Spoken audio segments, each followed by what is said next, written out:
lighter, with a little less academic rigor. Just a bit of background about me. My name is Benjamin Arcia, or Benjamin, whatever you prefer. I work at McCullough. We're an interdisciplinary firm. We do urban design, landscape architecture, land planning, and a whole bunch of other stuff. We have opinions on everything. More about me. I'm from Miami originally, and I was moving to San Francisco, and my car broke down here. And I just kind of looked around. I was like, "This is it. This is good. This will do it."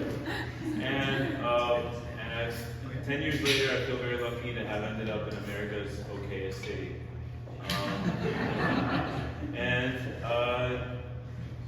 Part of the last 10 years has also been discovering the breadth and the depth of our region. So even with 10 years in, I feel like I'm just scratching the surface. We have a very deep and interesting place with lots of nooks and crannies to investigate.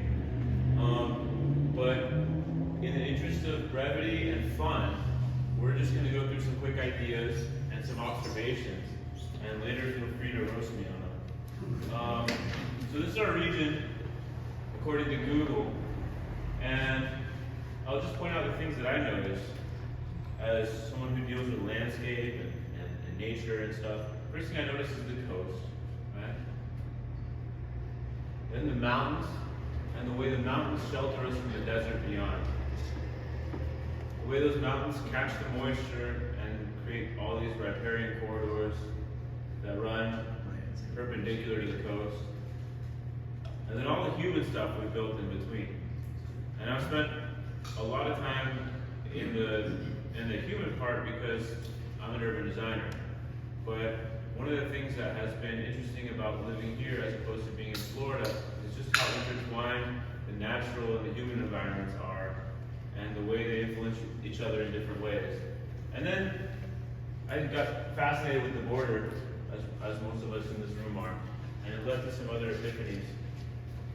Just the same way the mountains create these different ecosystems. The existence of the mountains keeps us from being like maybe a skeleton coast, where you get this cold, dry air coming off the ocean and just creating a desert environment that runs straight into the water. These mountains that we have create all these different microclimates and biomes on this side, and all these different special microclimates and biomes on the other side.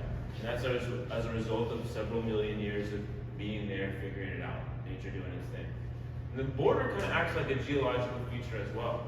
It has these social ecosystems, these ways of living, ways of making a living, ways of kind of negotiating with each other, and all these niches and nooks and crannies that have resulted out of the same process, kind of an evolutionary process. Another thing worth noting is the waves of migration that have affected the two areas in very different ways and at different time periods. You'll notice that each increase in percentage, this is from the 5 years before, right? So they grew at different times, but you'll see a similar trend of growing very quickly at first, and then struggling to densify, especially in San Diego in the later years. And I think one of the ways that I like to characterize our region is as two coins. And each coin has a good side and a bad side, right? And so it's very easy to focus on the bad side. Let's do that first. Which is over here, we live in a gilded cage of rules. Expense, predictability, blandness, and risk aversion, right? And then on the other side, it's actually the lack of rules and the lack of top-down authority to create public space and stuff like that creates some of the other issues that Tijuana has, right? And so let's look at the way they manifest. Hopefully I'm not offending anyone here, but this is one of the problems we have, right? To me, it's like kind of a first world problem with the lack of soul, but there's more to it too. It's these retail spaces that no one can rent unless you're playing it safe and doing a yogurt shop or a coffee shop or a brewery or something, or a ramen place. So you're not going to get a sardine bar here. You know what I mean? You're not going to get thespians opening a theater here. This skyline that we create is boring. There's like just the parking garage that ends up becoming a big form factor in the whole architecture. And then over here we got some of the issues with Tijuana is that there's a tragedy of the commons, sort of, like where the green open spaces that could be amenity end up being vertederos where people throw trash. There's unsecured and unengineered slope control that leads to health problems. People's houses falling into the cañones. But then let's look at the positive side, because I think this is where the opportunities are, is to focus on what each other side has and start to borrow the best things that we like. So over here, Tijuanenses come up here because they want to use parks, they want to go to a nice beach. There's convenience, sometimes cheaper gas, and accessibility. The sidewalks are ADA accessible, these things make a big difference. Over there, what are the things that San Diegans go for?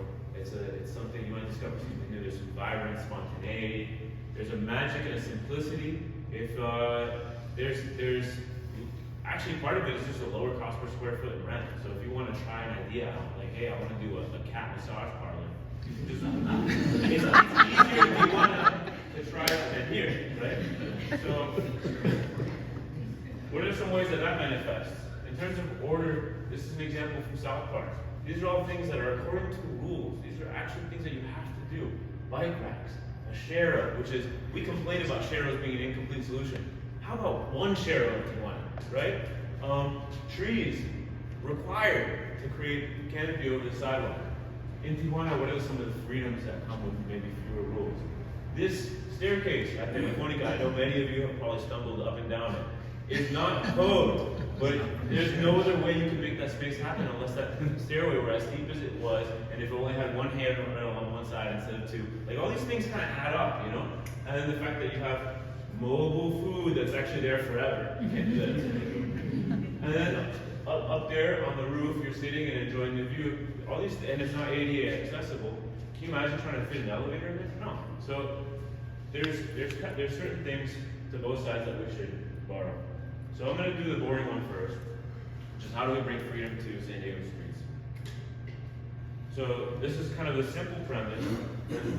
It's that more rules equals less stuff gets built, which leads to more scarcity, which means continued high rents, and it creates an attitude of risk aversion when it comes to the entrepreneurial spirit of the city and the cultural byproducts that come with it. And then we get a boring world. So this is actually one of the more exciting things that has come out in the last few years. Thanks to COVID, we got the parklets. And San Diegans rediscovered that we have amazing weather. And it's really nice to sit outside and eat. It's funny because we go on vacation to these kind of places where you sit out in a piazza and you're like, why can't we do this back home? Like, we have even better weather. So I think that's halfway, but it's not far enough. What if this doesn't have to be allied to that business? What if the city's a landlord and curator, and there's maybe grant programs, and there's all these different ways that you can get relatively low rent per square foot, take up a few parking spaces, and create a satellite business on your own? What if you can do your cat massage parlor on the street in University Heights, and it has nothing to do with Madison? You just got your thing there, How can we bring more depth to the urban realm? So here's an unnamed coastal community which has car-centric planning. Look how many cars there are there. Right? To me, that's wasted space. I think one of the problems that we talk about is like, hey, so in order to create lower rent, we gotta spread out more. Like, how do you get lower cost per square foot? You gotta create more supply, right? But the supply is right under our noses. We just have to look for it and change the rules so we don't have the same parking minutes. We're already moving in that direction, right? So what's another way you can do this? You start to bring in, very quickly, pop-up stuff that can habitate the space. This is not anything new. I know a lot of you guys have been thinking about this kind of stuff. It's just taking parking and using it in different ways. You might have flexible fleets over here where you can do ride share, or you can get a zip car. You might have last mile distribution for all the crap you order online. There might be food and beverage over here, multiple levels, some sort of beacon. And then you take these old petrol gas station stuff and you start to think about it differently. You take those little kiosks and stuff and you maybe turn it into a cocktail lounge or something like that. Depending on the community, you have to match the bouginess of what's around it. So this is the part that I'm actually way more excited about, which is how do we bring a little bit of order to Tijuana? And this is a kind of a difficult thing for me to feel like I'm commenting on because I'm not Tijuanense, so like what kind of authority do I have? So please take it with a grain of salt. But the first thing I thought of was, let's do the Olmsted move. And Olmsted was very astute in working with developers to create the Back Bay fence, because this was where people would throw carcasses, broken down furniture, I mean, you name it, pollutants, everything would go into Back Bay. And it was a horrible place, and no one wanted to live there. And it had cholera in it and stuff. So he actually saw an opportunity here. So actually, if we bring some order to this, and we just spend a little bit of time figuring out how to turn this into a beautiful setting that people want to enjoy, the real estate value of all the area around it will be way higher. And when you've got rich people around, they're going to want to make sure that their surroundings are beautiful. Now, looking at the map of Tijuana, it's kind of hard to see the same opportunities at first. As an outsider, I thought, oh, the Club Campestre is the perfect opportunity. I thought that's your Central Park. But then my friends from Tijuana pointed out all the political and social reasons why that is not a good idea. Right? But also the real estate thing too is that a lot of the real estate out here has already been maxed out and built up. So there isn't something to dangle at the end of the stick. So really, to me, it's this space. It's the Tijuana. And I know I'm just one of many, many people who have pointed out the opportunities that there are here.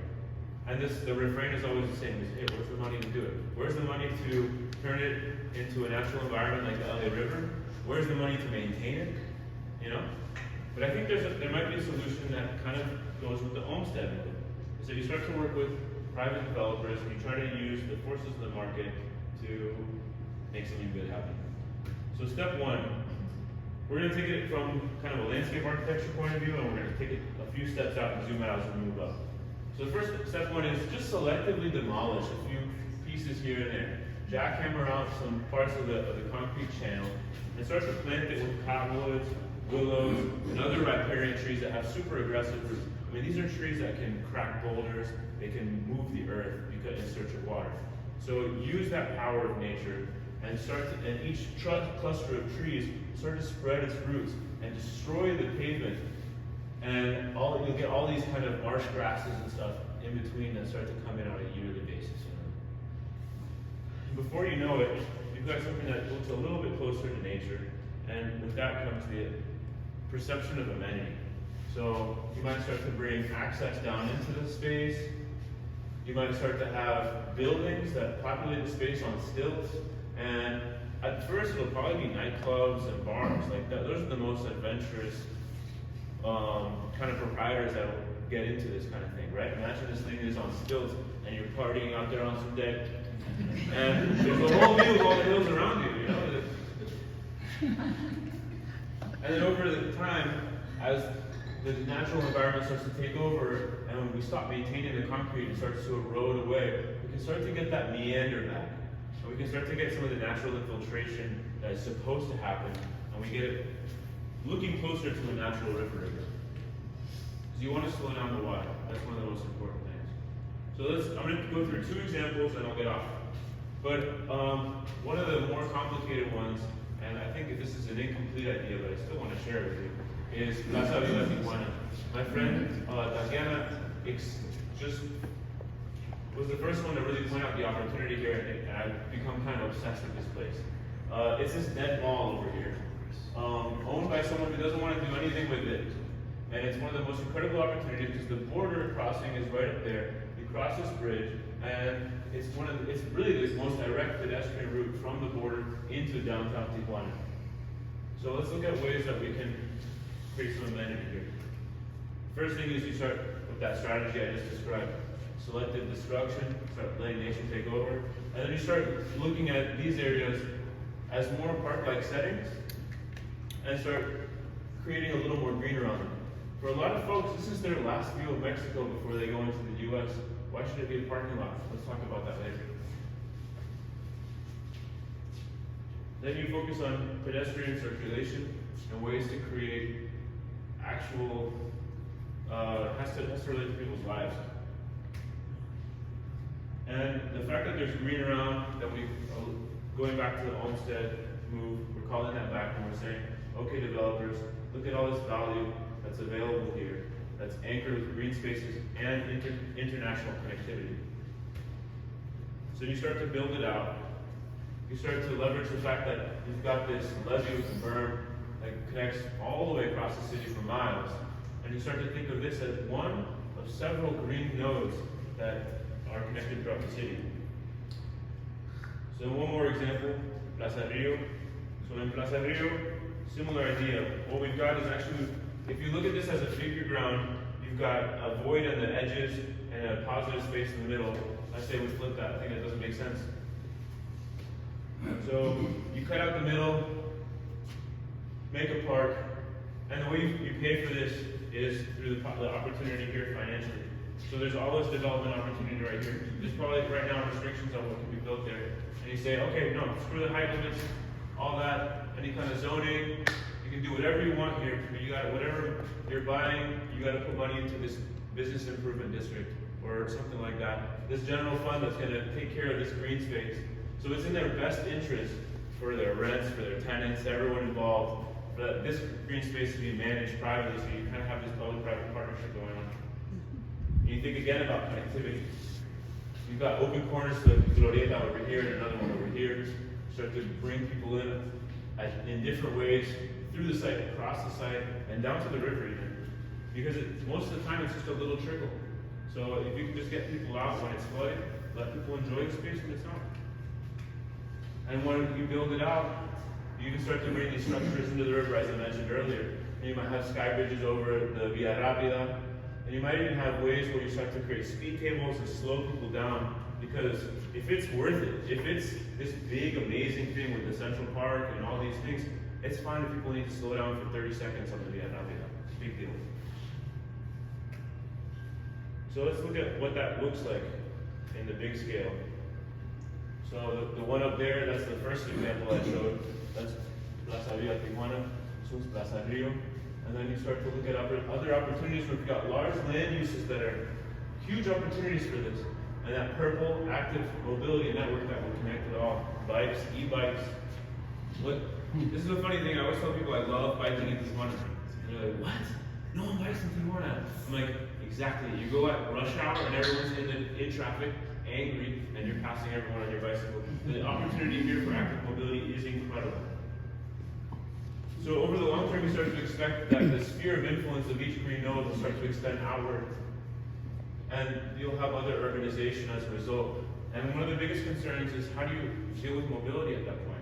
You're going to choke the city. So I say if Bolivia can do it, there's no way Mexico can do it. Right? This is La Paz. This is El Alto. This is one of the suburbs of La Paz. This is the longest teleférico network in the world. So what if we do that? It might not even work this way. It might even work from the nodes going up into the hills and back. And then you have a colectivo or something like that. Or you do it the other way. You have the colectivos pick everyone up in the hills and take you to a teleférico station. And that gets you around. But it's a low cost, low footprint way to move people around. So anyway, that's it. There's no conclusion.